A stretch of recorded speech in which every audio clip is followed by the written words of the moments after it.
কেন্দ্ৰীয় মন্ত্ৰীসভাত সৰ্বনিম্ন শুনলক বাদ দি এই পবিত্ৰ মাৰ্ঘেৰিটা যেনেকৈ আপোনালোকৰ আহোম জনগোষ্ঠী তেনেকৈ কিন্তু বিৰোধী সংসদত কপাবৰ কাৰণে নৰেন্দ্ৰ মোদীৰ চকুত চকুত হৈ কথা ক'ব পৰাকৈ গৌৰৱ গগৈৰো আন এজন আপোনালোকৰ সুযোগ্য সন্তান। আজি ঠিক একেধৰণে অসম বিধানসভাত যেনেকৈ তৰুণ গগৈ ৰেকৰ্ড কৰি থৈ গৈছিল, আজিও 126জন বিধায়কৰ ভিতৰত হিমন্ত বিশ্ব শৰ্মাৰ চকুত চকুত হৈ কথা ক'ব পৰা সেই বিধায়কজন কিন্তু আপোনালোকৰ শিৱসাগৰৰে অখিল গগৈ। এটা ভিডিঅ' যিটো ভিডিঅ'য়ে খলকনি লগাইছে সমগ্ৰ অসমত, য'ত উল্লেখ কৰিছে যে নৰেন্দ্ৰ মোদীক ৰঙা চকু দেখুৱাই কথা ক'ব পৰা সাংসদজনে হৈছে গৌৰৱ গগৈ, যি অসম সন্তান, আৰু লগতে হিমন্ত বিশ্ব শৰ্মাক ৰঙা চকু দেখুৱাই কথা ক'ব পৰা বিধায়কজনে হৈছে অখিল গগৈ। ইমানখিনি থকাৰ উপৰিও কিহৰ অহংকাৰ হিমন্ত বিশ্ব শৰ্মা। এনেদৰে এক অনুষ্ঠানত বিস্ফোৰক মন্তব্য দাঙি ধৰিছে নিতুমণি শইকীয়াই। তাৰে সম্পূৰ্ণ ভিডিঅ'টো মই আপোনালোকৰ মাজলৈ লৈ আনিছো। যোগেন মোহন ডাঙৰীয়াকে প্ৰমুখ্য কৰি মোৰ ভাতৃ ৰাজদীপ বাইলুং বৰুৱা আৰু মঞ্চত উপবিষ্ট অসমৰ বিভিন্ন জাতীয় সংগঠনৰ নেতৃবৃন্দ, সাংবাদিক বন্ধুসকল আৰু উপস্থিত সুধীবৃন্দ, আপোনালোক সকলোকে মই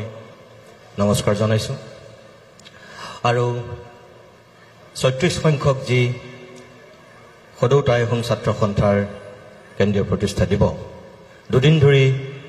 শিৱসাগৰৰ এই মাজমজিয়াত যি উলহ মালহেৰে উদ্যোক্তাসকলে আয়োজন কৰিছিল, সফল সমাপ্তিৰ দিশত যিহেতু এতিয়া উপনীত হৈছেহি, তাৰ কাৰণে সকলোকে যি সহযোগিতা আগবঢ়ালে, উদ্যোক্তাসকলৰ যিখিনি কষ্ট শ্ৰম আৰু যি উদ্দেশ্যত তেওঁলোকে এই ৩৬ সংখ্যক প্ৰতিষ্ঠা দিৱসটো উদযাপন কৰিছিল, তাৰ কাৰণে তেওঁলোকৰ শলাগ ধন্যবাদ জনাইছোঁ। মই টেলিভিশ্যনেই হওক, সভা সমিতিয়েই হওক, খুব খোলাখুলিকৈ কথা কৈ ভাল পাওঁ, আৰু এই মুহূৰ্ততো ইয়াত খুব চমুকৈ যিকেইটা মই কথা ক'ব বিচাৰিছোঁ, মোৰ বিবেকে যিকেইটা কথা ক'বলৈ ইয়াত অনুমতি দিছে, সেই তেনেকুৱা দুটামান কথা কৈ মই মোৰ দায়িত্বটোৰ মুক্তি পাম। প্ৰথম কথা যে আজিৰ পৰা ৩৬ বছৰৰ পূৰ্বে 1988 চনত যিকেইজন আহোম জনগোষ্ঠীৰ মহান মনীষীয়ে এই সদৌ টাই আহোম ছাত্ৰ সন্থা জন্ম দিছিল, প্ৰতিষ্ঠা কৰাৰ সপোন দেখিছিল, প্ৰতিষ্ঠাপক সম্পাদক ইয়াতেই আছে, তেখেতৰ পৰা আৰম্ভ কৰি প্ৰতিষ্ঠাপক সভাপতি প্ৰমোদ বৰুৱালৈকে মই সকলো সেই সময়ৰ নেতৃত্বক অন্তৰৰ পৰা শ্ৰদ্ধা জনাইছোঁ, আৰু মই তেখেতসকলক চেলুট জনাইছোঁ এই কাৰণেই যে অসমৰ বিভিন্ন জাতি জনগোষ্ঠীৰে ভৰপূৰ এই ক্ষুদ্ৰ অসমখনত একেবাৰে শেষত গঠন হোৱা জনগোষ্ঠীয় ছাত্ৰ সংগঠনটোৱে আছিল এই টাই আহোম ছাত্ৰ সন্থা। তাৰ পূৰ্বে সকলোবিলাক ছাত্ৰ সংগঠন অসমৰ বুকুত আজি যিবিলাকৰ এটা সুকীয়া অস্তিত্ব আছে, যাৰ আধিপত্য আছে, সকলোবিলাক তেতিয়াই তেওঁলোকে গঠন কৰিছিল। কি বড়ো ছাত্ৰ সন্থাৰ কথাই কওঁ, কি আমি TMPKৰ কথাই কওঁ, কি চাহ জনগোষ্ঠীৰ ছাত্ৰ সন্থাৰ কথাই কওঁ, আনকি শৰণীয়া কছাৰী ছাত্ৰ সন্থালৈকে সকলোবিলাক ছাত্ৰ সন্থা তেতিয়া গঠন হৈছিল। কিন্তু ৬০০ বছৰ ৰাজত্ব কৰা যিটো জনগোষ্ঠীৰ অসমীয়া সমাজ জীৱনত এটা সুকীয়া আধিপত্য আছে, সেই জনগোষ্ঠীটোৰেই এটা সুকীয়া ছাত্ৰ সংগঠন যে লাগে বা জন্ম দিয়াৰ প্ৰয়োজন, তেতিয়ালৈকে হয়তো এই জনগোষ্ঠীটোৰ মানুহখিনিয়ে কিবা কাৰণত ভাবিও হয়তো গঠন কৰা নাছিল, যাৰ কাৰণে 1988 চনতহে এই আহোম জনগোষ্ঠীৰ ছাত্ৰ সংগঠনটোৰ তেওঁলোকে জন্ম দিছিল। আৰু লক্ষ্যৰ উদ্দেশ্য কি আছিল? এখন বৃহত্তৰ অসম চুকাফাই যেনেকৈ গঠন কৰিছিল, এইমাত্ৰ পবিত্ৰ মাৰ্ঘেৰিটা ডাঙৰীয়া যিকেইটা কথা কৈ গৈছে যে চুকাফাত আৰম্ভ হৈ শেষ হয় লাচিতত, ময়ো তেখেতৰ লগত একমত। মই এই কথাটো বহুতবাৰ আপোনালোকৰ বিভিন্ন সভা সমিতিত মই কৈছোঁ, এই শিৱসাগৰৰ বৰ্ডিং খেলপথাৰতো মই কৈছোঁ, ধেমাজিতো কৈছোঁ, তিনিচুকীয়াতো কৈছোঁ, ডিব্ৰুগড়তো কৈছোঁ, লখিমপুৰতো কৈছোঁ, গুৱাহাটীতো কৈছোঁ, বিভিন্ন মঞ্চত মই কৈছোঁ। আজিও মই বিশ্বাস কৰোঁ এই যে ৬০০ বছৰ ৰাজত্ব কৰা এই জাতিটো আজিও অসমৰ সমাজ জীৱনত অকল যে সেই তেতিয়াই তেওঁলোকে আধিপত্য বিস্তাৰ কৰিছিল তেনেকুৱা নহয়। মই বিশ্বাস কৰোঁ যে আজিও অসমৰ সমাজ জীৱনত, অসমৰ সাহিত্যৰ ক্ষেত্ৰত, অসমৰ বৌদ্ধিক ক্ষেত্ৰত, অসমৰ ৰাজনৈতিক ক্ষেত্ৰত, অসমৰ ক্ৰীড়াৰ ক্ষেত্ৰত সকলোতে এই আহোম জনগোষ্ঠীৰ এটা সুকীয়া আধিপত্য অটুট আছে। আমি যদি চাওঁ তেনেহ'লে দেখিম যে ৰাজনৈতিক ক্ষেত্ৰত যেনেকৈ তৰুণ গগৈ ডাঙৰীয়াই সৰ্বাধিক সময়ৰ অসমৰ মুখ্যমন্ত্ৰীৰ আসন অলংকৃত কৰা অভিলেখ সৃষ্টি কৰি থৈ গৈছে, তেনেকৈ অসমৰ প্ৰথমখন বিশ্ববিদ্যালয়ৰ প্ৰথমগৰাকী উপাচাৰ্য এই জনগোষ্ঠীটোৰেই কৃষ্ণকান্ত সন্দিকৈয়ে শুৱনি কৰিছিল। ঠিক একেধৰণে অসম সাহিত্য সভাৰ প্ৰথমগৰাকী সভাপতি পদ্মনাথ গোহাঁই বৰুৱাও এই জনগোষ্ঠীটোৰেই অন্যতম উত্তৰসূৰী আছিল। ঠিক একেধৰণে এতিয়াও সৌ সিদিনাখনলৈকে অসমৰ বৌদ্ধিক জগতত এটা সুকীয়া আসন অধিকাৰ কৰি অসমৰ সংবাদ আৰু সাহিত্যৰ ক্ষেত্ৰখনক এটা সুকীয়া মাত্ৰা প্ৰদান কৰা মোৰ যিগৰাকী আদৰ্শ ব্যক্তি, যাক মই দ্বিতীয় দেউতা বুলি গণ্য কৰোঁ, হোমেন বৰগোহাঁই ছাৰ। অসমত একমাত্ৰ ব্যক্তি যি 54 বছৰ ধাৰাবাহিকভাৱে সংবাদ জগতৰ সম্পাদকৰ দায়িত্ব তেওঁ বহন কৰিছিল আৰু অসমৰ বৌদ্ধিক জগতৰ অন্যতম ভোটা তৰা হিচাপে উজলি আছিল। কোনো অসমীয়া নাই ইমান দীঘলীয়া সময় ইমানকেইখন কাকত প্ৰতিষ্ঠা কৰি ইমানকেইখিনি সাহিত্য সাধনা কৰি অনেক নতুন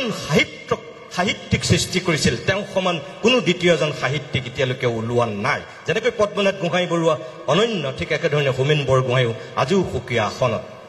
কোনোবাই ৰাজনৈতিক আদৰ্শত তেখেতৰ লগত পাৰ্থক্য হ'ব পাৰে, মত পাৰ্থক্য থাকিব পাৰে। মই ভাবোঁ আজিও যে অসমখনৰ এজন অঘোষিত অভিভাৱকৰ দায়িত্ব পালন কৰি আছে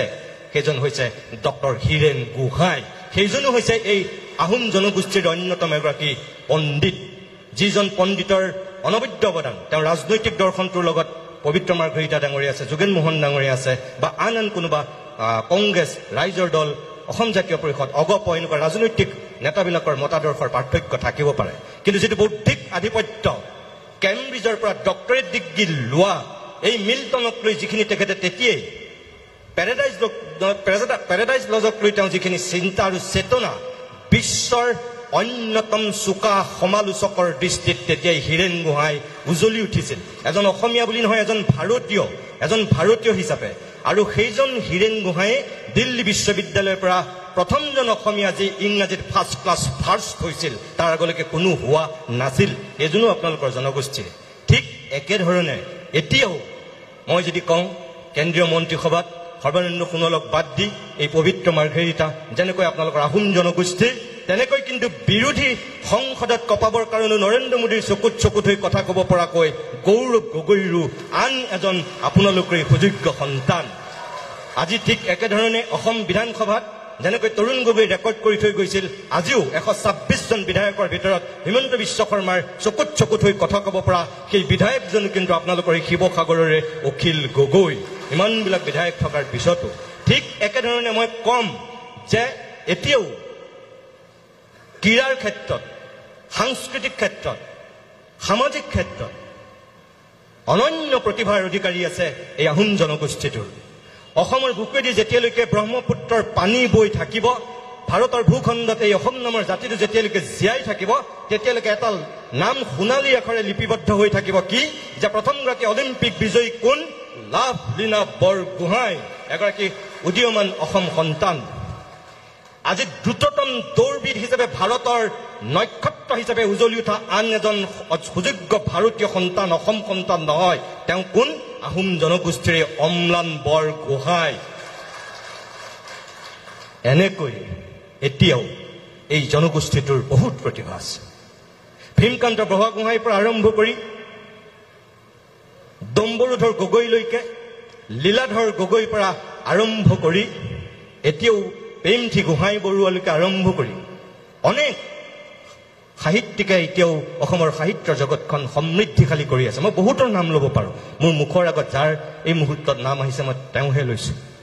ৰাজদীপ বাইলুং বৰুৱা অসমৰ টেলিভিছনৰ অন্যতম এজন এতিয়া জ্যেষ্ঠ সাংবাদিক। আপোনালোকৰ এই যে সকলো ক্ষেত্ৰত ক্ৰীড়া, ৰাজনীতি, সমাজ, সংস্কৃতি সকলোতে যে এই এটা দপদপাই আছে,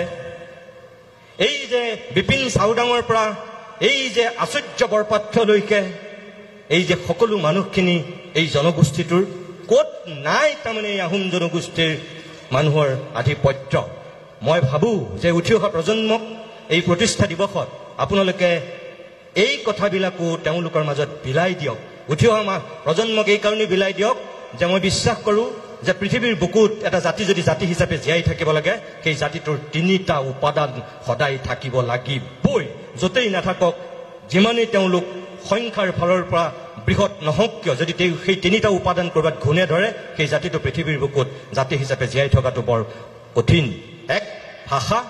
দুই নিজস্ব সংস্কৃতি আৰু তিনি এক উচ্চ মানৰ সাহিত্য এই তিনিটা উপাদান অবিহনে এটা পৃথিৱীৰ বুকুত জাতি কেতিয়াও জাতি হিচাপে জীয়াই থাকিব নোৱাৰে এটা সময়ত সংস্কৃত ভাষা আছিল গোটেই ভাৰতবৰ্ষৰ যদি আধিপত্য বিস্তাৰ কৰা এই অসম ভূখণ্ডটো সংস্কৃততেই সাহিত্য চৰ্চা কৰিছিল তাৰ পিছত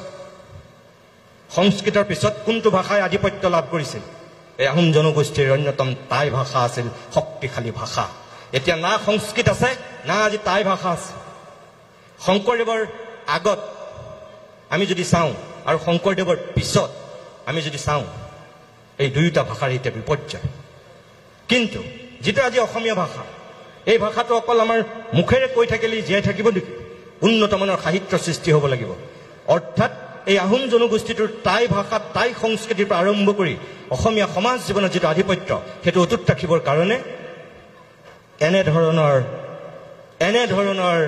কিছু বৌদ্ধিক চেতনা সমৃদ্ধ কাম আপোনালোকে কৰিব লাগিব আৰু যেটো হয়তো এই টাই আহোম ছাত্ৰ সন্থাই কৰি আহিছে ইয়াত কি লিখা আছে মই একো নাজানো মই এটাই শেষত আশা কৰিম যে বৌদ্ধিক চেতনা সমৃদ্ধ কৰিব পৰাকৈ মানুহক মানুহ কৰি ৰাখিব পৰাকৈ সমাজ এখনক সমাজ কৰি ৰাখিব পৰাকৈ যিখিনি ইয়াত লিখা প্ৰকাশ হৈছে কবিতা গল্প বা নিবন্ধ বিভিন্ন ধৰণৰ ভিন্ন ধৰ্মী ৰচনা এই সকলোৱে আপোনালোকৰ মন আৰু মগজুক আহ্লাদিত কৰক চিন্তাৰ খোৰাক যোগাওক মই আশা কৰিম এই 315 পৃষ্ঠাতকৈ বেছি এখন মাত্ৰ স্মৰণিকা নহয় আপোনালোকে সদায় মনত ৰাখিব ইয়াত থকা যোগেন মোহন পবিত্ৰ মাৰ্গৰিটা বসন্ত গগৈৰ পৰা আৰম্ভ কৰি ৰাজদীপ বাইলুং বৰুৱালৈকে সকলোবিলাক এদিন মৰি ভূত হ'ব তেওঁলোকৰ হাড়ত দুবৰি গজিব আপোনালোকবিলাকো ইয়াতো কোনোবা এদিন গুচি যাব কিন্তু আপোনালোকৰ ঘৰবিলাকত এখেতসকলৰ ঘৰবিলাকত কি থাকি যাব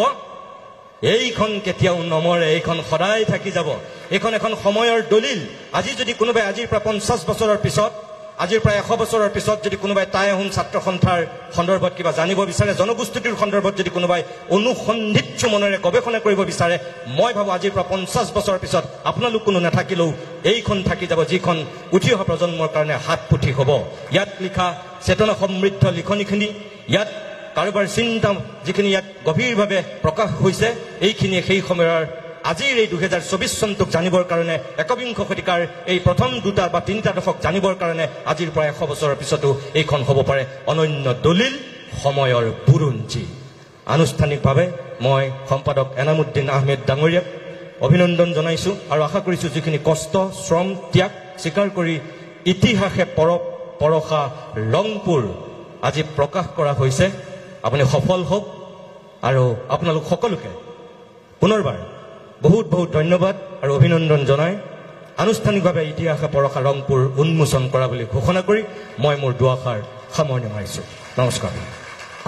ভিডিওটো আপোনালোকৰ মাজলৈ আগবঢ়ালো ভিডিওটো চাই কেনেকুৱা লাগিল মোক কমেন্ট কৰি জনাব প্ৰথমবাৰ যদি চেনেললৈ আহিছে চেনেলটো সাবস্ক্ৰাইব কৰি ৰাখিব যেহেতু মই এনেকুৱা ধৰণৰ ভিডিও আপোনালোকৰ মাজলৈ প্ৰস্তুত কৰি থাকো আজি ভিডিওটো এটা সামৰণি মাৰিছো আজিলৈ বাই বাই